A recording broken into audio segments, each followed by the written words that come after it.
इस परंपरा के प्रथम आचार्य के भाव से प्रारंभ करेंगे। बहुत ध्यान से सुनिएगा। हम जगह जगह से भाव ढूंढ ढूंढ के लाए हैं, आप सबके बीच में कह सकें, बता सकें। बहुत सावधानी रखिएगा। भगवान के एक नित्य पार्षद हैं और उन पार्षद का नाम है श्री विश्वक्सेन जी महाराज, जो ठाकुर जी के नित्य पार्षद भी हैं और ठाकुर जी जैसे ही हैं। श्री विश्वक्सेन जी, विश्वक्सेन जी महाराज पृथ्वी पर सटकोप स्वामी जी के रूप में प्रकट हुए, जो कि श्री वैष्णव परंपरा के प्रथम आचार्य हैं, श्री सटकोप स्वामी जी महाराज। दूसरे भगवान के जो गरुण जी हैं, श्री गरुण जी महाराज मधुर कवि जी के रूप में पृथ्वी पर प्रकट हुए। ये दो नाम याद रखिएगा, एक सटकोप स्वामी जी और दूसरे श्री मधु कवि जी, मधुर कवि जी। तो भगवान के जो गरुण जी हैं वे मधुर कवि जी के रूप में प्रकट हुए और श्री विश्वक्सेन जी महाराज वो सटकोप जी के रूप में प्रकट हुए। सटकोप जी के प्रादुर्भाव का चरित्र बहुत सुंदर है। सबसे आश्चर्यजनक बात यह है कि आपका पृथ्वी पर आगमन कब हुआ था? जब ठाकुर जी को यहां से लीला प्रस्थान किए,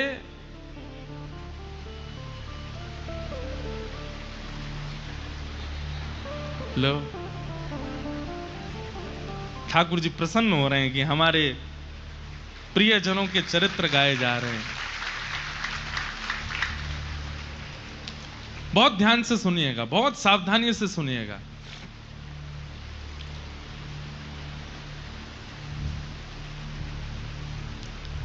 दक्षिण भारत में अधिकतर हमारी संप्रदाय विस्तृत है, उत्तर भारत में इतनी विस्तृत नहीं है। उसके पीछे भी कारण है कि हमारे श्री वैष्णव संप्रदाय के अधिकतर ग्रंथ या तो तमिल भाषा में हैं या फिर प्योर संस्कृत में है। हिंदी काव्य में उनका इतना अनुबंध नहीं है, इसलिए उत्तर भारत में श्री वैष्णव परंपरा इतनी विस्तृत नहीं है, पर फिर भी बहुत विस्तृत है। दक्षिण भारत में जाएंगे तो वहां अन्य संप्रदाय आपको दिखेंगी ही नहीं। वहां हर जगह मंदिर में आपको लाल श्री तिलक दिखेगा, श्वेत ऐसे तिलक दिखेगा, अधिकतर यही संप्रदाय का स्वरूप आपको दिखेगा। और श्रीमद् भागवत जी भी इस बात की पुष्टि करती है कि भक्ति का प्रादुर्भाव दक्षिण में होता है। उत्पन्ना द्रविड़ेशाहम वृद्धिम कर्णाटके गताम क्वचित क्वचिन महाराष्ट्रे गुर्जरे जीर्णताम गतः। तो दक्षिण भारत में एक राजा हुए, उनका नाम था करिमारन। तो श्री करिमारन राजा जो थे, ये राम नाम में बड़ी निष्ठा थी इनकी, राम राम राम राम जपते ही रहते थे। इनकी पत्नी का नाम था रानी उड्डयनंगई, दक्षिण भारतीय नाम है उड्डयनंगई। तो करिमारन राजा और इनकी पत्नी रानी उड्डयनंगई, ये दोनों भगवत परायण भक्त थे। राजा दिन रात राम नाम के आश्रय में ही रहते थे। रानी अपने पति के आश्रित रहती थी। एक दिन दोनों राजा और रानी कहीं जा रहे थे मार्ग में, तभी आपको शंख चक्र गदा पद्मधारी श्रीमन नारायण भगवान का एक सुंदर मंदिर दिखाई दिया। बहुत सावधानी से सुनिएगा। बड़े हमने कहा ना, भागवत जी में इधर उधर देख लो तो कोई बात नहीं है, पर भक्तमाल जी का तो एक एक शब्द सुनिए, नहीं तो आपके चित्त से भाव जा सकता है। तो एक बार आप दोनों जा रहे थे, तभी आपने देखा कि एक मंदिर में सुंदर श्री विग्रह ठाकुर जी का विराजमान है, और उस विग्रह को देख करके रानी वहीं रुक गई। राजा तो दंडवत करने लगे, प्रणाम करने पर रानी के नेत्र खुले रह गए ठाकुर जी का रूप लावण्य देख करके। रूप देख करके, स्वरूप देख करके रानी नेत्र झपकना भूल गई। राजा ने कहा, देवी क्या हुआ? रूप देखिए कितने सुंदर हैं ठाकुर जी। बोले कुछ मांग लो ठाकुर जी से। तो रानी ने क्या कहा? पुत्र देहु निज सरस ललाम। कि हे नाथ, आप तो परमात्मा हैं, हम आपको तो गोद में लेके घूम नहीं सकते, पर कृपा कीजिए कि आप जैसा ही पुत्र मुझे प्राप्त हो। आप जैसे रूप हैं, आपके जैसी भुजाएं हैं, आपका जैसा स्वरूप है, ऐसा ही पुत्र मेरे जीवन में आ जाए जिसको मैं गोद में खिला सकूं। ठाकुर जी से पुत्र की याचना इतने भाव से की थी कि रात्रि के समय जब राजा रानी दोनों सोने के लिए गए तो रानी के स्वप्न में ठाकुर जी प्रकट हो गए और प्रकट होकर के कहा कि आज आपने इतनी भावना से, आपके शब्दों में इतनी याचना थी, इतनी करुणा थी कि मैं देने से स्वयं को रोक नहीं पा रहा हूं।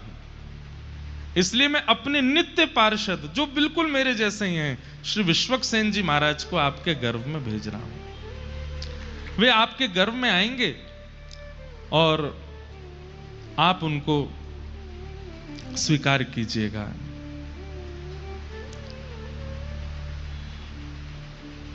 गर्भ में श्री विश्वक्सेन जी आ गए,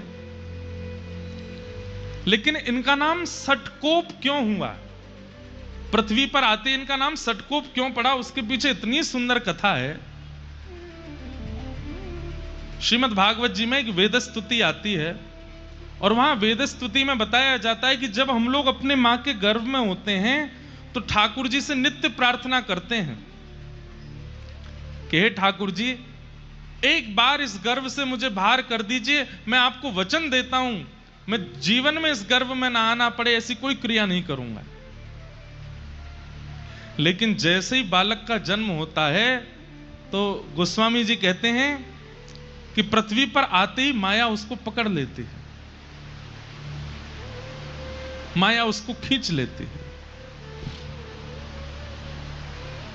सब लोग इधर ही देखना, सुनना।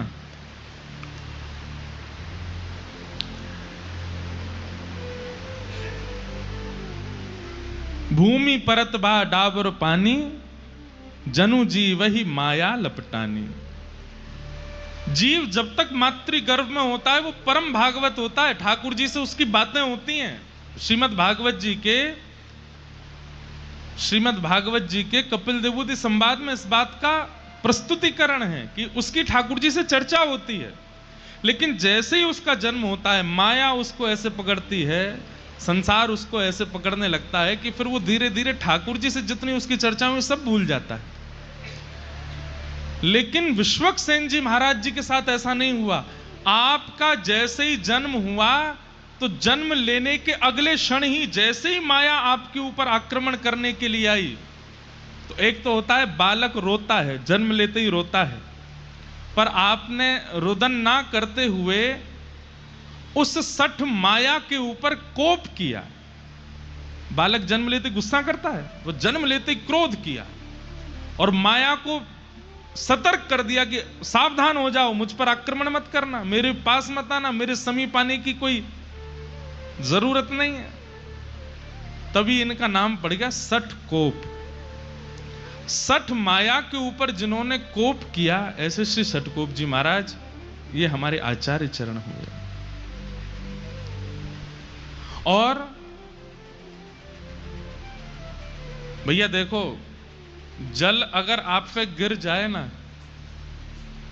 तो हम एक बात कहते हैं, कथा में ये इधर उधर की जो गतिविधि, प्राकृतिक गतिविधि होती हैं, ये इसलिए होती हैं ठाकुर जी आते हैं कथा में, तो वो ऐसे नहीं आते, ऐसे करके आते हैं। लाइट चली जाना, पंखा बंद हो जाना, वाह।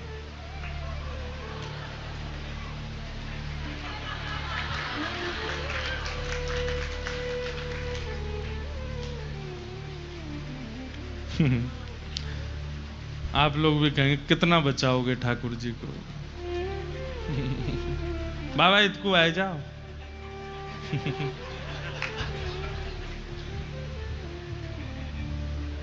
क्या बता रहा था मैं? हाँ, तो आपका नाम सटकोप क्यों पड़ा? क्योंकि सठ माया के आते ही आपने उसके ऊपर कोप किया और उसको कह दिया, संसारी जीवों पर अपनी माया चलाना, मेरे ऊपर तुम्हारा आक्रमण नहीं हो सकता।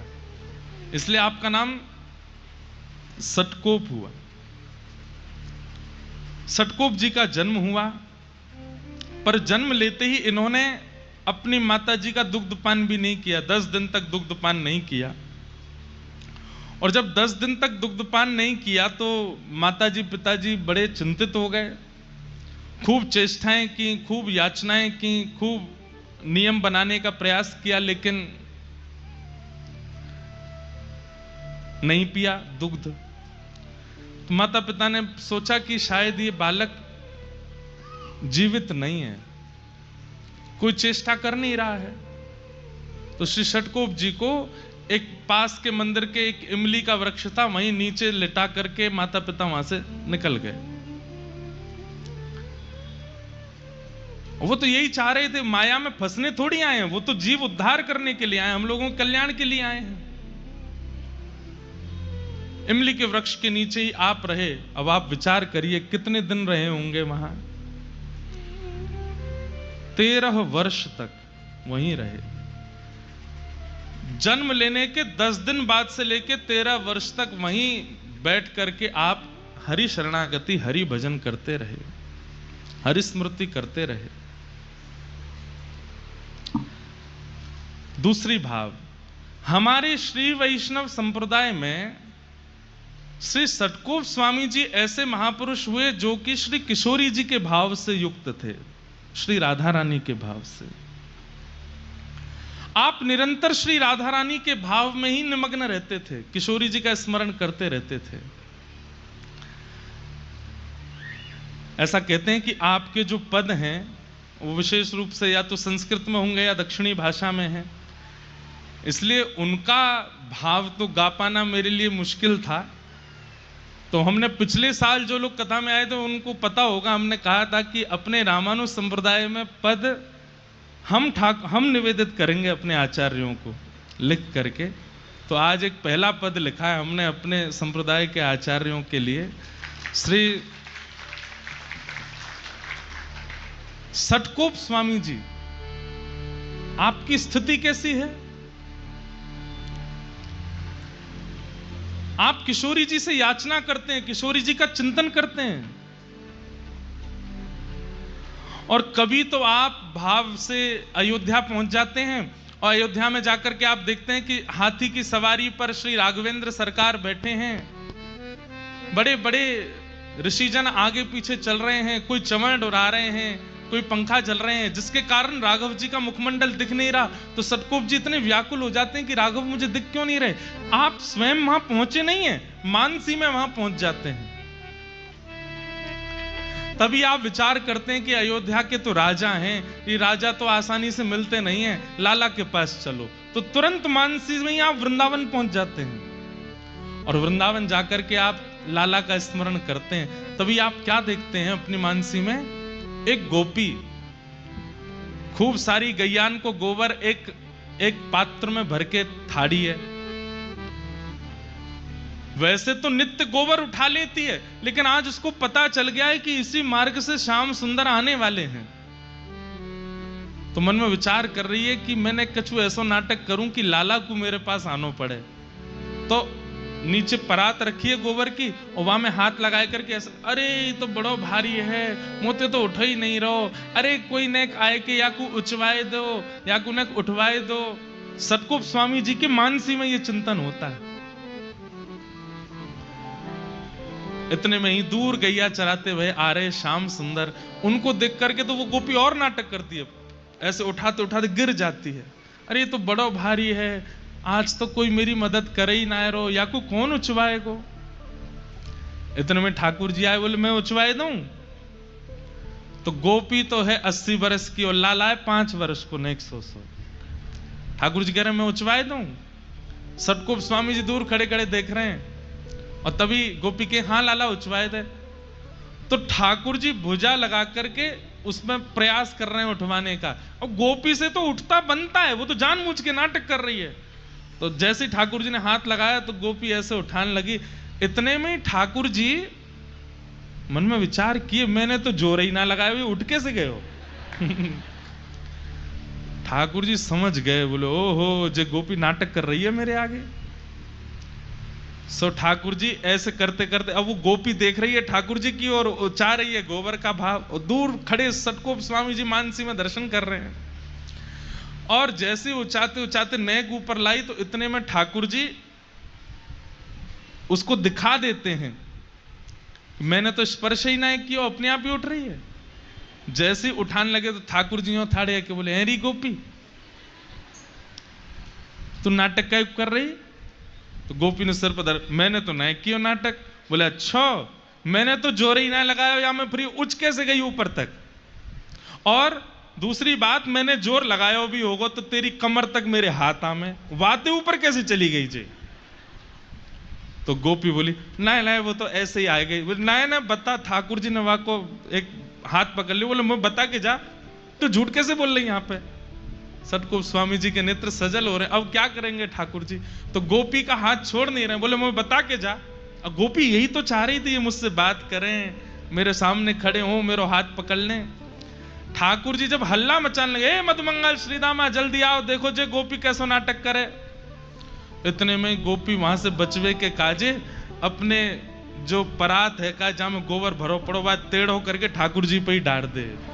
तो सिर से लेके नीचे तक ठाकुर जी गोबर में सन गए, और जैसे ही गोबर में सने तो हाथ छोड़ दिया, गोपी वहां से भाज गई।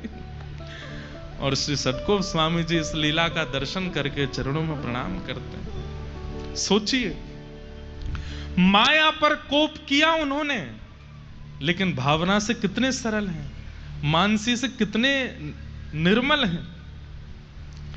इसलिए आपका निजी नाम नम्मालवार, आपका प्रकट नाम तो है श्री सटकोप, पर हमारे जैसे यहां पे अष्ट सखा होते हैं ना उत्तर भारत में, ऐसे दक्षिण में ठाकुर जी के आलवार हैं, भक्तों को ही आलवार कहा गया। तो आप जो हैं वो नम्मालवार आपका नाम है आलवारों में। आप किशोरी जी के ध्यान में ही रहते, श्री जी के ध्यान में ही रहते। एक बार की बात है कि ऊखल बंधन लीला जो भागवत जी में आती है ना, मैया ने लाला बांध दियो, आप कथा सुन रहे थे और कथा में जैसी उखल बंधन लीला सुनी, सुनते ही मूर्छित हो गए। किस बात से मूर्छित हो गए? बोले मैया लाला से यूं कह गई, आज तो को रोटी नहीं मिलेगी, आज तो को मक्खन नहीं मिलेगा। तो मैया के इस कोप को ठाकुर जी कैसे ले रहे होंगे? ठाकुर जी कितने सरल हैं, कितने सहज हैं, कितने निर्मल, उन पर कोप कर रही है मैया। इस भावना को सोचकर के आप वहीं मूर्छित हो गए कि मैया ने लाला उखल में क्यों बांध दिए, इतने कोमल से लाला क्यों बांध दिए। बंधुओं, 1 घंटा, 1.5 घंटा, 2 घंटा की मूर्छा तो समझ आती है, 6 महीने तक नहीं उठे, मूर्छित ही रहे। लोग उठा करके ले गए, जल का छिड़काव किया, क्या नहीं किया, लेकिन आपकी ध्यान समाधि भावना ऐसी, बस नेत्रों से अश्रु गिरते जा रहे हैं और मूर्छा अवस्था में 6 महीने तक। फिर 6 महीने बाद किशोरी जी ने ललिता जी से आज्ञा की कि आप जाओ, और श्री ललिता जी आई और उन्होंने आकर के श्री सटकोप स्वामी जी को पुनः चेतना कराई। ऐसे हमारे रामानुज संप्रदाय के श्री सटकोप स्वामी जी महाराज। तो ये जब मैं कथा पढ़ रहा था तो मेरे मन में आई कि एक पद आज सबसे पहले हमारे आचार्य चरणों के लिए गा दें। हम तो ब्रजवासी हैं, और ब्रजवासी बिना पदन के तो रह में ही ना है, आप सबन को पता है। तब मन में भाव आया कि एक पद हिंदी भाषा में अपने आचार्य चरण को प्रस्तुत कर देते हैं।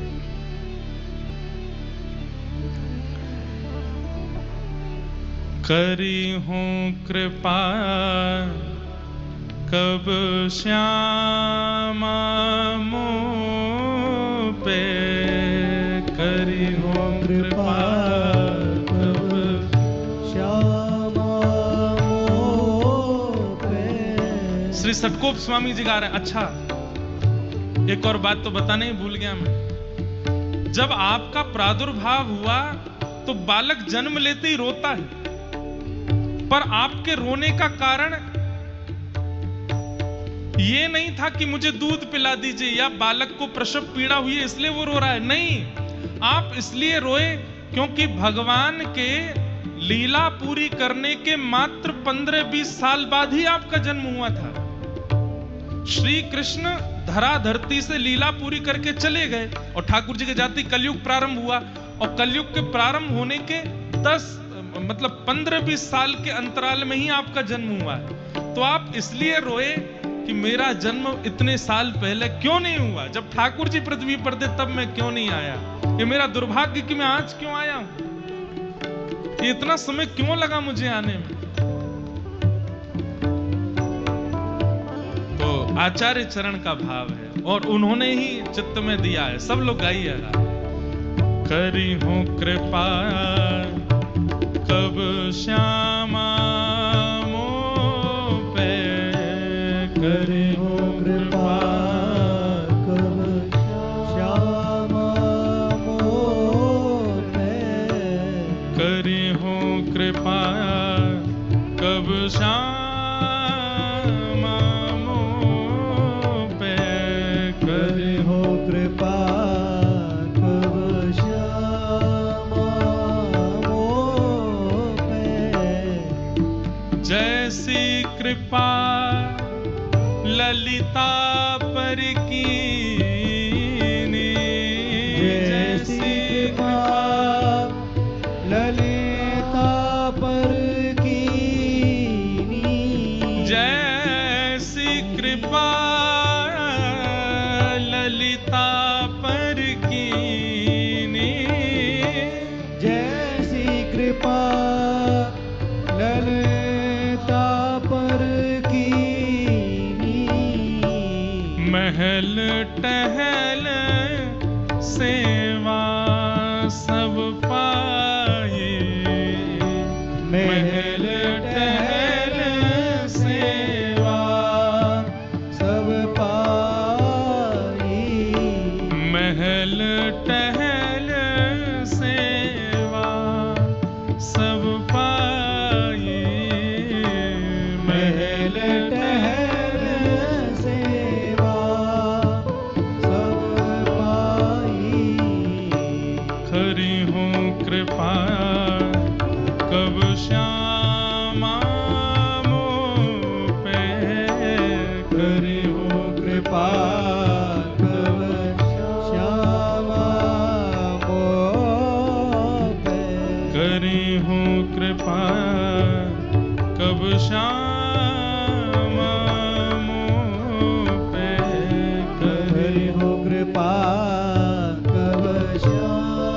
हे किशोरी जी, जैसी कृपा आपने ललिता जी पर की है और उन्हें अपनी महल टहल की सेवा प्रदान की है, ऐसी कृपा मुझ पर कब करेंगी आप?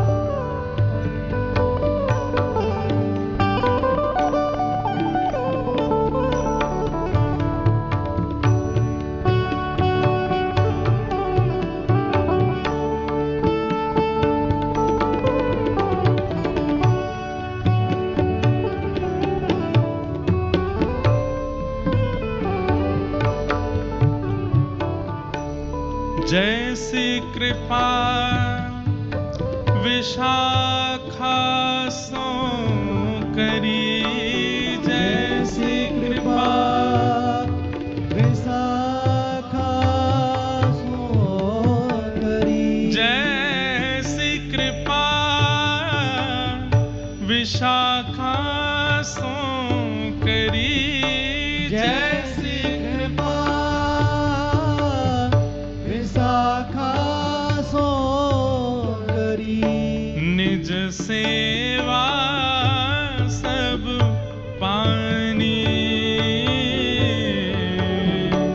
निज सेवा सब पानी पानी। ललिता जी प्रधान सखी हैं किशोरी जी की, लेकिन श्री विशाखा जी प्रधान नहीं है। फिर भी किशोरी जी अगर कह दें मुझे वहां जानो है तो ललिता जी कहेंगी जी श्री जी। किशोरी जी कह दें मुझ को वहां बैठना हो तो ललिता जी कहेंगी ठीक है श्री जी। लेकिन अगर किशोरी जी कहीं जा रही हैं और विशाखा जी कहते नहीं जाना तो किशोरी जी जा नहीं सकती हैं। विशाखा जी का इतना अधिकार है। श्याम सुंदर द्वार पर खड़े हैं और विशाखा जी ने अगर मना कर दिया कि नहीं द्वार नहीं खुलेंगे तो खुलेंगे ही नहीं।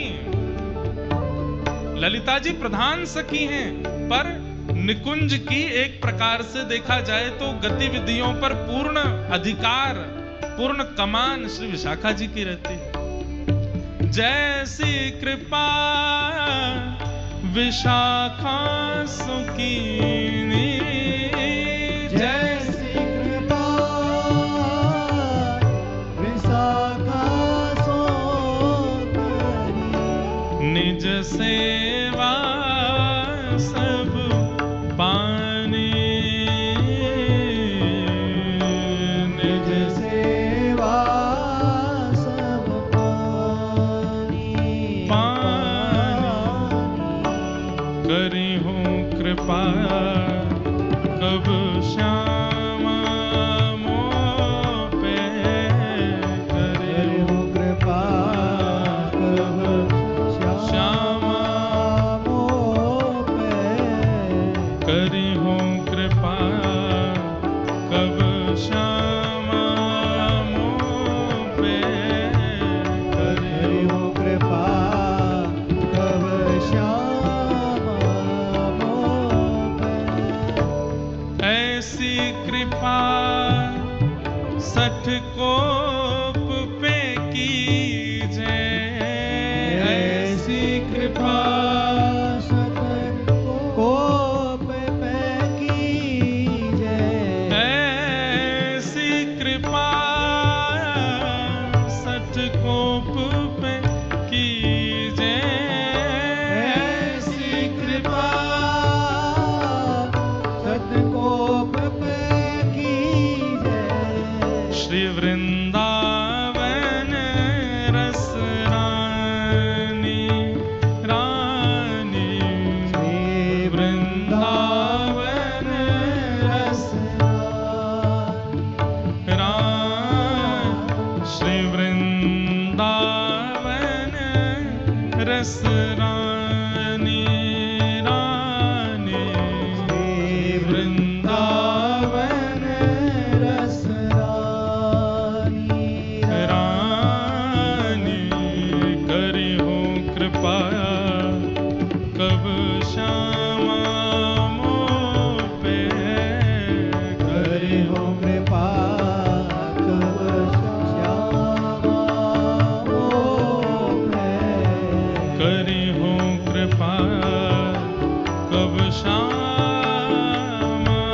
मोह पे, करी हो कृपा कब श्यामा मोह पे, जैसी कृपा ललिता पर कीनी, जैसी कृपा ललिता पर कीनी, महल टहल सोई पानी, पानी महल टहल सो पानी, पानी करे हो कृपा कब श्यामा मोह पे, करे हो कृपा कब श्यामा मोह पे, करी हो कृपा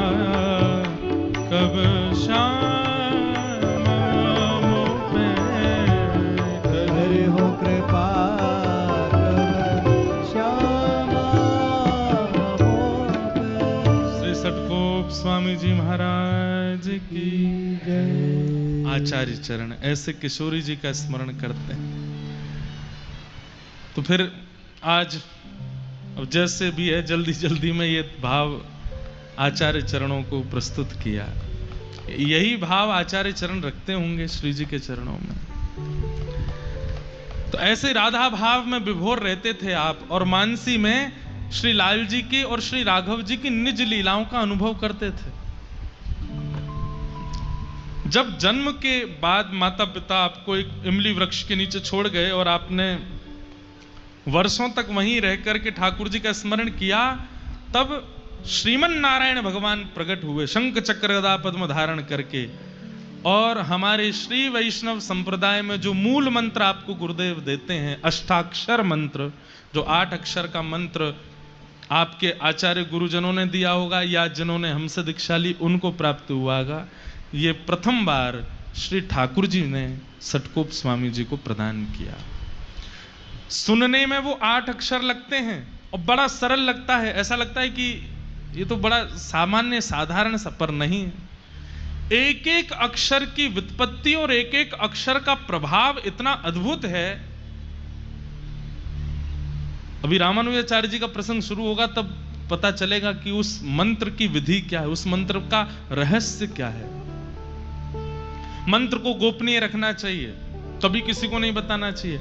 आप जितना जप तप करते हैं, जैसे ही किसी के सन्मुख आप मंत्र का बोलते हैं तो गुरु दीक्षा से अब तक जितनी बार जप किया सब विश्राम हो जाता है। इसलिए किसी के भी सन्मुख अपने गुरु मंत्र का उच्चारण नहीं करना चाहिए, गुरु के द्वारा प्रदत्त भाव का उच्चारण नहीं करना चाहिए, चाहे आप किसी भी परंपरा में